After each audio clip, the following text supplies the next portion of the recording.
I'd like to talk about now are legal motions. They are almost all filed before a trial. They are for several purposes, one of which is to shape the evidence. In state and federal courts, there is a thing called a motion in limine. That is a Latin phrase, and what it means is a motion filed immediately before the trial to address a piece of evidence. A lot of motions you hear, such as motions to suppress, motions to sever. There's two kinds of motions to sever. One, if you're in a multi-defendant case, it's to sever the people in the case. And another one is to sever counts in an indictment. As you probably know, most prosecutors charge everything they can if they go through a grand jury and indictment. I call it the kitchen sink indictment. But a lot of times, those things are too broad, meaning that they could include several crimes in one time period, or they're too narrow. And so what you do is you do a motion to sever. But whether or not you do it depends on the facts of the case.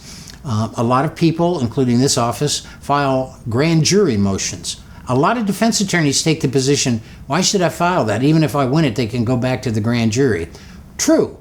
But if they go back to the grand jury, you have time to give a grand jury letter to the prosecutor saying, I want this exculpatory evidence presented, and I want these witnesses available to testify in front of the grand jury.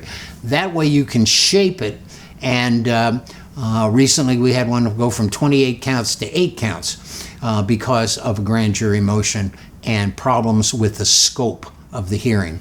Whether or not your attorney files a motion to suppress has to do with the facts of the case. A motion to suppress can be a motion to suppress physical evidence, such as drugs. It can be a motion to suppress someone's identification. It can be a motion to suppress a statement. The last FBI statistics I read show that 87% of convictions come out of defendant's mouth. In other words, don't talk to the cops. Any truthful police officer will acknowledge that to you. They are trained to question you. They are trained to mislead you. One of my favorites is you and a friend get arrested. They separate you. They go into your friend and says, Al dumped all over you and said it was yours. That never happened. Cops can lie to you in interrogations. Then they go back into your holding area and said your friend Bill just dumped all over you. Never happened. But that's the way they can get confessions, and for the last 100 years the Supreme Court has said that's fine. But sometimes they can extract confessions. It doesn't have to be forced. They don't have to be torturing you to get it out. They can mislead you by promises. Those promises will not appear on tape. A lot of times it's your word against their word.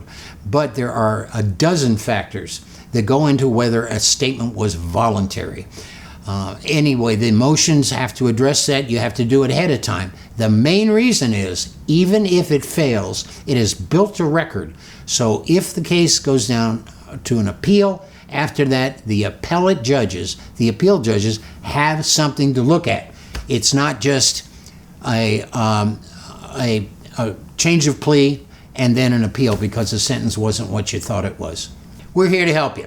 Give a call, the number on the screen. You can talk to one of our lawyers, or better yet, make an appointment and come in and see us. We do not charge for initial appointments.